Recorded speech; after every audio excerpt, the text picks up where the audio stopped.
Hey folks, Bohaus from Independent Solutions here.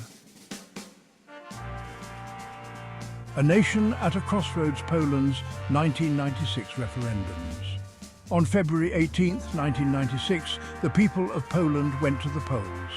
They were asked to decide on 5 crucial questions. These questions would shape the future of their nation. These were not ordinary elections. These were referendums, a direct appeal to the people's voice. 2 distinct issues were at stake. One was about who had the right to vote. The other was about how Poland's economy should be run. The decisions made on that day continue to resonate in Poland today. The 1996 referendums were a pivotal moment in Poland's history.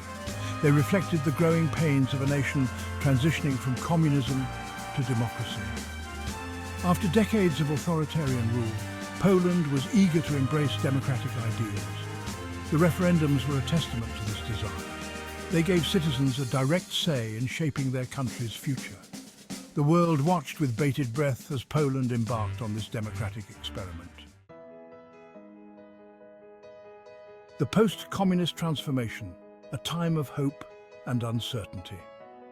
The 1990s were a time of profound change in Poland.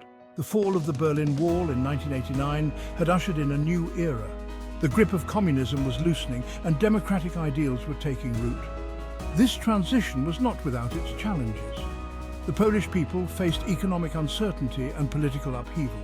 The old order was crumbling and a new one was yet to be fully formed. The Solidarity movement, once a beacon of resistance against communist rule, was now a major political force. It grappled with the complexities of governing a nation in transition. The economy, previously centrally planned, was now opening up to market forces. This shift brought both opportunities and anxieties. The promise of prosperity was tempered by the fear of unemployment and inequality. The 1996 referendums were held against this backdrop of change and uncertainty. They reflected the ongoing debate about the direction of Poland's future.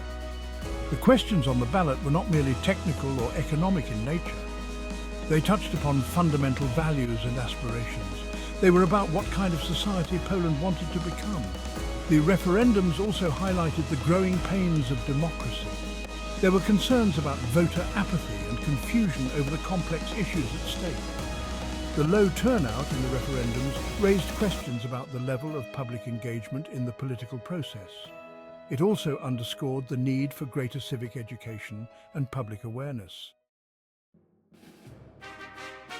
Expanding the vote, the enfranchisement referendum. The first referendum on the ballot was deceptively simple yet profoundly significant. It asked Polish citizens whether they agreed to lower the voting age for local elections. This seemingly straightforward question was, in reality, a referendum on the very definition of citizenship in the new Poland.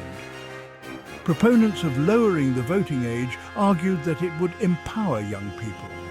They believed it would make them active participants in shaping their communities. They saw it as a vital step in consolidating democracy. Opponents, on the other hand, expressed concerns about the maturity of younger voters. They questioned their ability to make informed decisions on complex local issues. The enfranchisement referendum represented a broader debate about intergenerational equity and the role of youth in society. It was about whether Poland was ready to trust its future to a younger generation. The outcome of this referendum would have a lasting impact on the political landscape. It would determine who had a voice in shaping Poland's local communities. The debate surrounding the enfranchisement referendum was not merely about age. It was about the very essence of democracy. It was about inclusivity and participation. It was about whether Poland was ready to embrace a more expansive definition of citizenship. The eyes of the world were on Poland. Many saw this referendum as a litmus test for the country's commitment to democratic principles.